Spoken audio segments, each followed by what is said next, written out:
All right, so this next part, we're going to talk about lipoprotein metabolism with a focus on what happens in the peripheral cells with LDL. So this is what we just talked about in the previous section, where LDL is released from the blood, from the liver, and then is taken up into the tissues.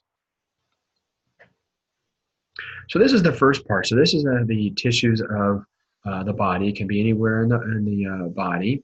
And what happens is we have the LDL receptor here, and these LDL receptors are found in these pits coated with clathrin, a protein that helps with the binding of the LDL to the LDL receptor. So what ends up happening is the LDL will come and bind to the LDL receptor, and then through a process called endocytosis, which basically means taking up or engulfed by the tissue, the LDL along with its receptor is taken up into the tissue through the process called endocytosis. So you have receptor mediated endocytosis. And here is an expanded version of, again, here's the LDL being taken up by its LDL receptor in that coated pit of clathrin. Again, clathrin is think of it as just a protein that coats this pit here that helps with the binding of the LDL to the LDL receptor. And then through receptor-mediated endocytosis, the LDL and its LDL receptor is taken up into the tissue, and it gets placed into a storage compartment called an endosome. In an endosome, think of an endosome as like a Tupperware or a storage vesicle, where a compartment where all LDLs and the receptor go to.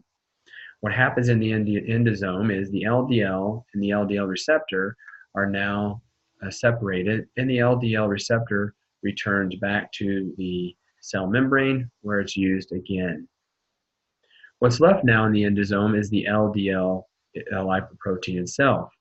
Then what ends up happening is a lysosome, which is an enzymatic protein.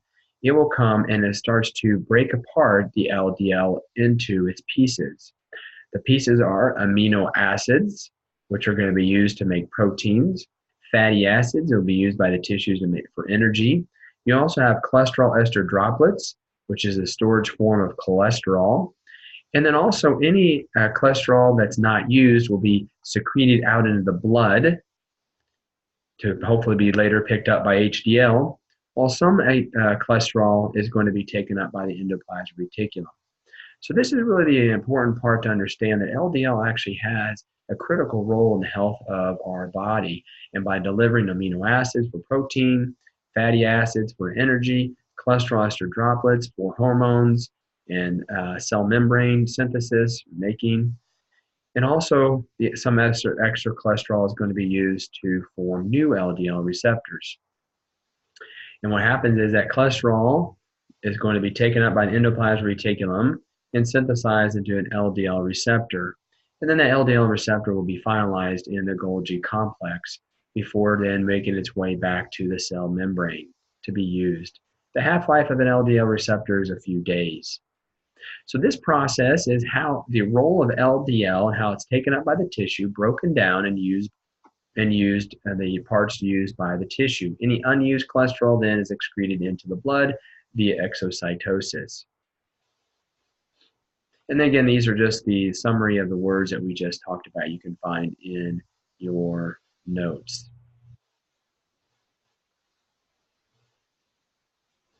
So the first video, we have a series of a few videos here that we're going to show that kind of help illustrate what we just talked about. So this is the first video that shows the role of LDL being taken up by the LDL receptor and that whole process that we just described. Cholesterol circulates in the bloodstream and then enters cells by receptor-mediated endocytosis. Instead of circulating freely, cholesterol molecules are derivatized and packed inside low-density lipoprotein particles, or LDLs. A protein and phospholipid layer surrounds the cholesterol molecules. The protein portion is recognized by LDL receptors on the surface of cells. An adapter molecule, called adaptin, binds to the tail of the LDL receptor that protrudes into the cytosol. Adaptin recruits clathrin molecules, which start coating the membrane. Assembly of the clathrin coat causes the membrane to bend and invaginate, forming a vesicle that buds off inside the cell taking with it LDL receptors and the LDL particles bound to them. Once inside the cell, the vesicle uncoats and fuses with the endosome, the intracellular compartment that first receives all endocytosed material. The endosome has low internal pH, which causes the LDL receptors to release their cargo. Empty LDL receptors are recycled to the plasma membrane in vesicles that bud off from the endosome. Each LDL receptor makes a round trip from the plasma membrane to the endosome and back every 10 minutes. Meanwhile, the LDL particles need to be disassembled. The endosomal content is delivered to a lysosome, which contains hydrolytic enzymes that can digest the particles. Free cholesterol is liberated, together with amino acids and small peptides generated by digestion of LDL proteins. The cholesterol is then released into the cytosol to be used in the synthesis of new membranes. So this is a video that it gives an overview of what we just talked about. We're going to show another video that has our animation that is another way of looking at what we just described. So this is just another animation that shows what we talked about with the receptor-mediated endocytosis. So we start off here. This is steps number 8, 9, and 10, or 8, 9 in our slides, but you can see it starts out with the LDL receptor synthesis here in the endoplasmic reticulum. Then the LDL is going to travel to the vesicles from the endoplasmic reticulum to the Golgi complex, where it's going to be matured. You can see they're made into storage vesicles. They make their way through the Golgi complex as they are processed and matured. And then the vesicle with the LDL will make its way to the cell membrane, fuse with it, and then it's ready now to pick up LDLs in the future. Now, going with step number 1 of our slides, here we have the coated pit with clathrin, the LDL receptor, and here's LDL that binds to the LDL receptor through receptor-mediated endocytosis. It's taken up into the cell. Now it's going to be placed into an endosome, the storage vesicle or the storage compartment in the tissue. And then where you have the separation of the LDL from the LDL receptor, and then the lysosome comes in and breaks apart the LDL. The LDL receptor is recycled back to the cell membrane to be reused. Then the LDL molecule is broken into its parts, the amino acids, the fatty acids, and the cholesterol.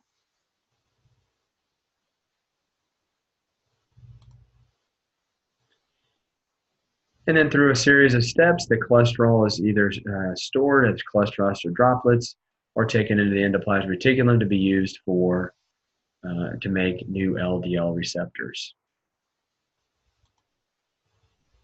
All right, so again, this video you can see in the review on the study guide. You can review this several times so you have a good understanding of what's happening with the LDL at the tissue.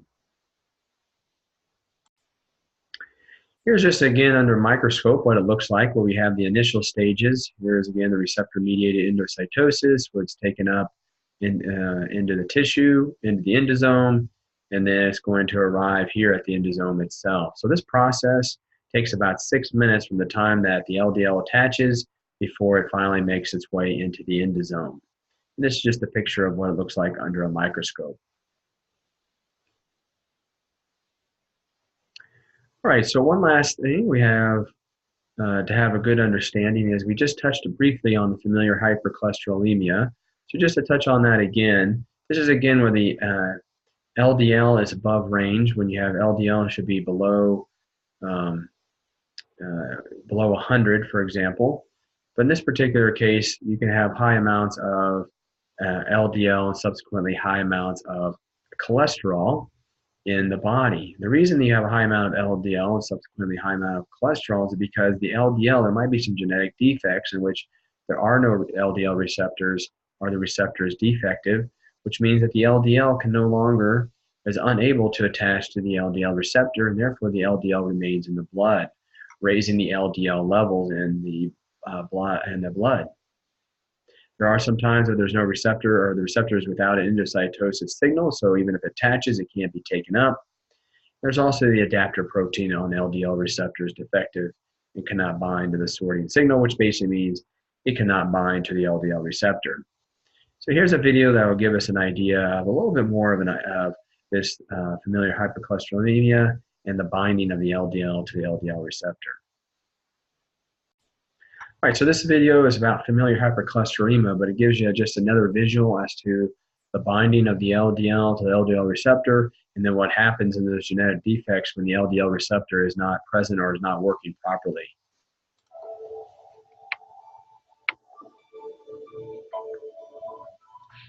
Familial hypercholesterolemia, or FH, is a genetic disorder characterized by greatly increased LDL levels and a family history of premature atherosclerosis. Normally, LDL receptors on liver cells help clear LDL. So again, this right here is the LDL. You see the LDL here, and this is going to be the ApoB100, the blue. And here's the LDL receptor on the tissue. The idea is the LDL is going to attach to the receptor, and you're going to see the endocytosis process in just a moment. LDL particles from the bloodstream. FH may be caused by any of over 1,000 specific mutations that affect 3 known genes. More than 80% of these mutations increase LDL levels by causing the LDL receptors on hepatocytes to either be functionally altered or underexpressed, decreasing the body's ability to clear LDL from the bloodstream. The result of either scenario is an increased plasma concentration of LDL particles. In addition, impaired LDL uptake also decreases the cholesterol pool in the liver, which stimulates hepatic cholesterol synthesis and the production of VLDL, a precursor lipoprotein to LDL. These defects found in FH can result in an increased concentration of LDL particles starting early in life. Sustained exposure to high... What you're seeing here is those LDLs that are now remaining in the blood are now making their way to the coronary arteries, and they're now going into the intima of the coronary arteries that we learned in lesson number 2, which is going to increase plaque buildup and the person's chance of developing atherosclerosis, plaque buildup, and potentially having a thrombus and a heart attack. LDL levels and increased deposition of cholesterol into the artery walls over time elevate the risk of atherosclerosis and premature cardiovascular disease associated with FH, making early detection of this genetic disorder of critical importance. All right, so that was an overview of what's happening when LDL remains in the blood and it can't be taken up by the tissue. So this is an overview of the LDL, what's happening there in the tissue. I would recommend that after this segment that you write these steps in your own words and practice on Blackboard. You can practice ordering these in the proper numbering 1 through 9 to give you another way to practice and make sure that you have a good understanding of this. But again, start with writing them in your own words, make sure you have a good understanding, and then use Blackboard to practice. All right, so this concludes this segment of the video. So take some time to practice and make sure you have a good understanding of the material.